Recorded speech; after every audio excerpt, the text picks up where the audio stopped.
Are SBA EIDL funds exhausted or this? Hi, this is Michael with Viral Funding Solutions, and in this video, I'm going to go over the SBA EIDL loan updates, the increases, the appeals. Are there more funds left over? When will the program be opening? As well as how to take the right strategic approach to getting business funding, having the right roadmap, and becoming more of an attractive person and in your business to the actual lender.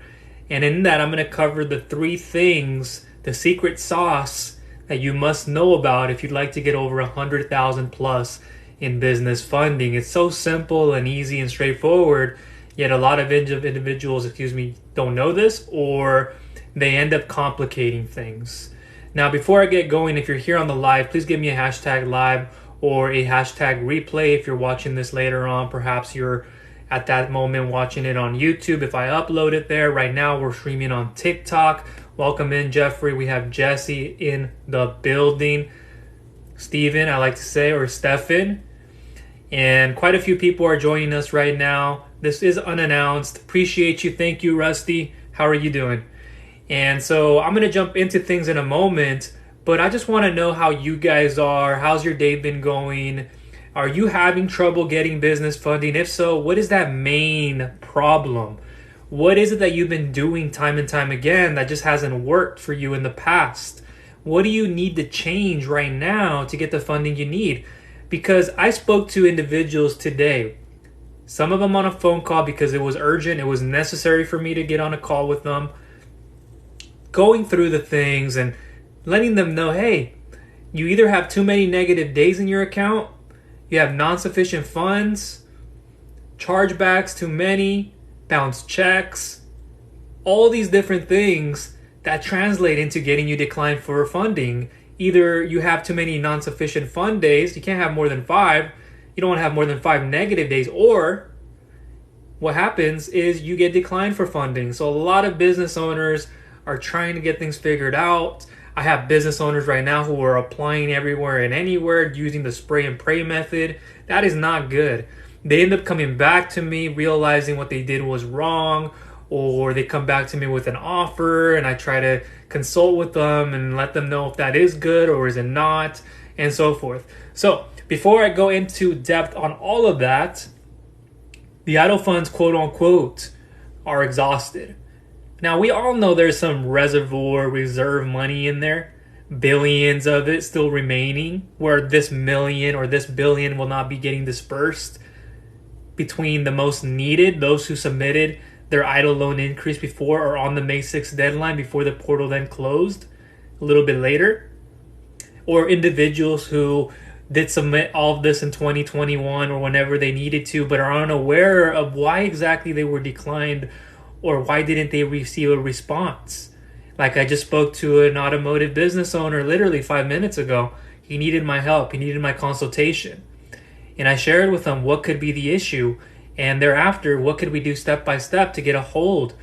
And it's a little bit more difficult right now to get a hold of your constituent advocate or your small business advocate and try to do an appeal. It's a bit difficult because they have, in a way, closed it down. Now, I'm not saying they wouldn't be able to accept more emails and keep you in consideration, but a lot of files right now that are going to be sent, it's hard to get approved for. So until we hear anything further, yes, the SBA EIDL funds are, quote unquote, exhausted in the sense that they won't be getting dispersed. Will they be getting dispersed within the next couple of months? How about next year? There is no concrete information from my officers. Nobody telling me that, hey, this program is opening up. So until further ado, keep tuning in and I'll keep you up to date. I always have the freshest information on not only the SBA EIDL loan, but on grants, PPP, employee retention tax credit, private, non-private lenders, building business credit, fixing credit, anything you can think of, I can help you with in the terms of business funding in all forms. So that's kind of what I wanted to start with. And as more people are joining in, let me know where you are tuning in from. How's your day going? I'm going to transition into the next topic, which is the 3 things you must have if you want to get approved for, like, let's say 100,000 and above. And that's kind of pushing it. And if you don't have these 3 things, It can be causing issues in getting declined. It can be that you're just not quite there yet, and there's probably one component or a couple that needs to be fixed. So I'm going to transition to that in a second. But let me know, what are your thoughts about getting business funding? Have you had that problem? What are you currently dealing with? Have you tried private lenders and they've shut you down in the past and you just continue to be on this cycle? Now, I'm going to jump in those 3 things to help you get $100,000 in business funding. And it's relative to cash flow, and it's relative more to the total amount of revenue you're putting into your business. What type of sales, how many sales are you making? So that'll factor into this equation. So the 3, starting with 1. I wouldn't say primarily it is a credit score thing, but yes, in this market, to get 100,000, you usually get 10 to 15% of your annual gross sales, sometimes up to 20, but it's from 10 to 15. On average, you see about 10 to 12%. The better cases go up as much as 15 or so. So keep that in mind. And so to get 100,000, you want to be doing close enough to 100,000, or where you can get between 10 to 15% of your annual gross sales to get approved for that. So now we're looking up higher in annual gross revenue to get that amount. And so number 1, have at least a 625 plus FICO credit score, or a 650. A 625 minimum in today's market is going to allow room for you to get approved for more. So if our lenders say, hey, on a monthly revenue or on a monthly sales basis, and we have to look at all factors, average monthly revenue, average daily bank balances, how many sales are you making per day, and what are you keeping in your account, what are you depositing versus what you're withdrawing. They're going to look at 625 as a good basis point, and that's not even a good credit score. That's giving you room to start. Yes, you can start below 625 and get 100,000. You have seen people right now who are getting approved for 200, 300,000 who have like a 580, 550 FICO credit score, or just somewhere around that range. But the difference that they have as opposed to you, and why you may be struggling to even get there, is because of cash flow. And secondly, you are not generating as much revenue over month to month, and it's probably fluctuating, and something goes down and then goes back up. That won't be helpful. So 625, I would say in today's market, is a good basis in just about every industry. Yes, you can go underneath that, but you have to have strong revenue.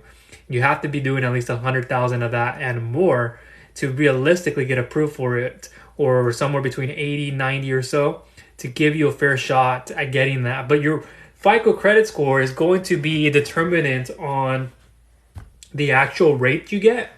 So you could have a 600 FICO with over 25,000 and about a year's worth of business, and you can qualify for 7 to 11 months. Now, anything after 12 to 24 months, it depends on what you have to fix. People come to me every time saying that they deserve. No, you don't deserve it.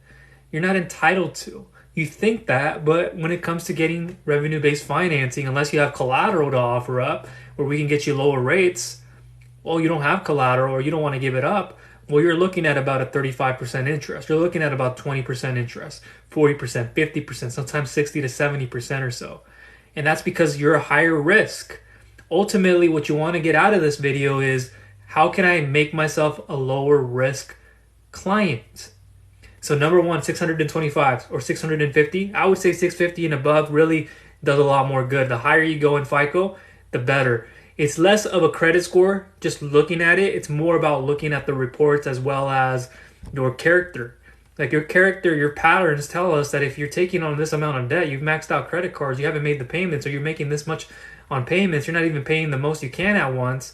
It's like, how can we afford to give you an extra 10 to 20,000 on top of this? How can we afford another additional 20,000 in debt when you can't even pay off 5 to 10,000? How are we supposed to? Well, if I had the money I can use to pay off that $5 to $10,000 in debt. Well, it's been over a year. It's been over 2 years. What are you doing? And it's like we have to look at these little contingencies.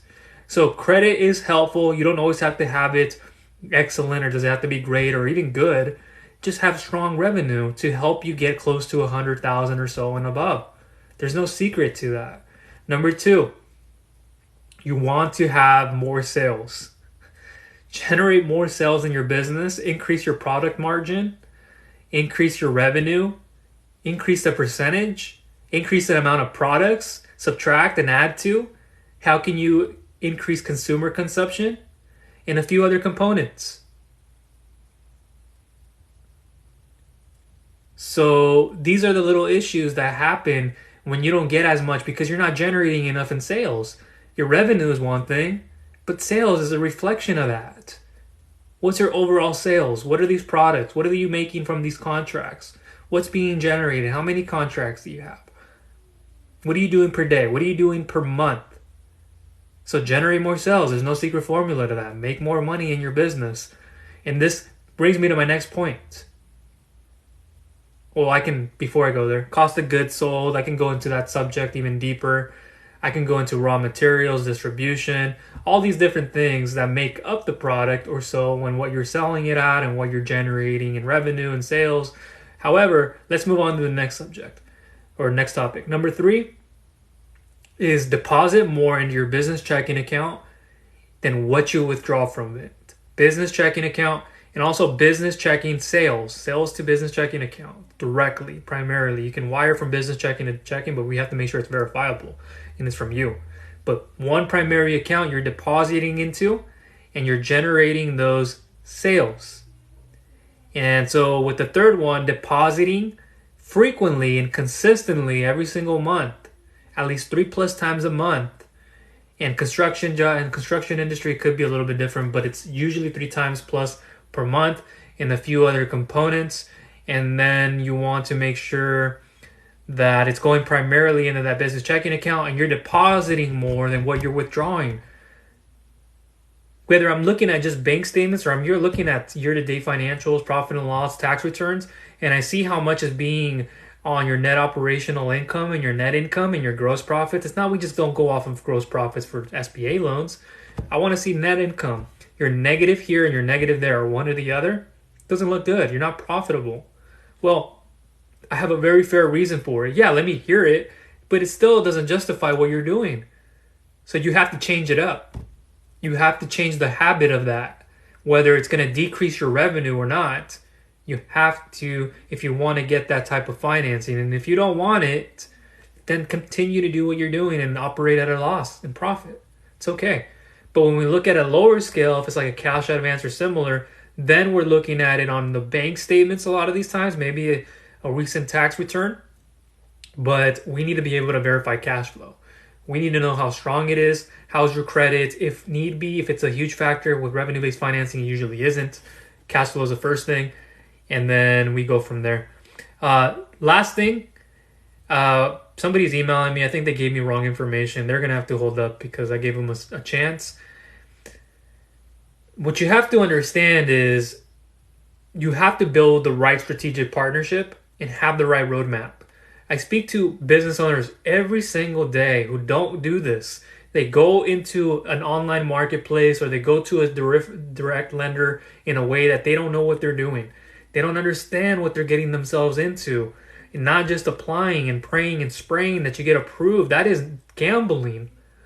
You're a gambler, literally, if you're doing that. You may not think of it in the literal sense, but you're gambling if you don't know exactly. And most of the time, you don't know. Just with having the material on the website, that doesn't give you enough information. Even if somebody gets on a call with you, that's not enough information. You have to speak with an expert business loan broker, like myself, who can help you and walk you through the process of what these lenders are actually looking for. You never found a number to reach out to you or your company or an address. If you have one, please send. I'm not just going to send my number. I won't just start sending addresses. I have that. But what you would want to do, as well as everybody in here, is go to the bio, click the button or the link. First button, funding submission form, fill out that questionnaire, and then I can help you thereafter. And that's where then I can evaluate and analyze and give you a proper response back on your best funding option and options, very thoroughly broken down. Everybody wants to call. I'm a one-man show right now, working with a lot of indirect lenders. Do you expect me to answer an out-of-the-blue phone call like a lot of people expect me? I think I'm just going to pick up a phone call from an unknown number? No. I might just shut that off. I immediately when I see it, if I'm in reach and I'm doing something very important and my phone is ringing, if it's not on silent, I'm going to cut that off. You should do the same. So if people want to just call me out of the blue, it can't happen every time. Like I spend too much time sometimes on a phone call where I'm considering and I will take it, and it's like I shouldn't even have spent that extra 10 minutes. I literally should have got out of that. And I know sometimes I do it. I go, I gotta get going. But just to wrap things up, and I will let you know, I do. However, it's not going to be set up that way all the time. So for those of you here watching now in the live and in the replay later, please refer to the description or in the bio. Go through the funding questionnaire form, and I will help you with that. And what I'm looking at, I have my laptop in front of me. I'm looking for an update. I'm waiting for an email to come in. So what I'm going to do right now is I'm going to have to get going. I have somebody who sent me a text message. It's a very important message. This is confidential information that I need to get back to them on. And if you need any help with business funding, I know we didn't go over the Employee Retention Tax Credit, PPP. Employee Retention Tax Credit still available. You have the PPP, which is not, that's just a lot of fraudulent activity, with also the EIDL happening and the investigation. Appeals are hard to get right now. You may be able to even send an email through, but are they going to look at it and approve of it right now? It's pretty hard for them to say yes to. But all this information, SBA 7A loans, everything you need to know about, I've already created content around it. So please refer to the description, as it'll all be in there. All your answers are going to be, all your questions will be answered in the videos and the blog posts. So don't come with something like, well, I'm busy, I just didn't. Well, don't even send me that email to begin with, or don't even reach out like that. Unless you want expert advice, you may want to go somewhere else. But if you want to take the time to view the information for yourself, then do it. It's there for you. And I'm always going to be here by your side, personally and in business, no matter what. So that'll conclude everything from myself. And if you feel you got value out of this video, please share it with others so you feel will get the same out of this. And in one, it's an education, first and foremost. Secondly, how do I get business funding? How do I do it short and in long-term relationships? How can I get it even after I receive funding? What does it look like for me? And it can be, again, a stranger, a friend, or a family member. But if you did find value out of it, if you're watching this on YouTube, appreciate you all for the hearts and the likes. I really do. And if you're watching this on YouTube later, please subscribe and click that bell notification icon so you do not miss any future videos I will be coming out with. That's all for now. Take care. Bye.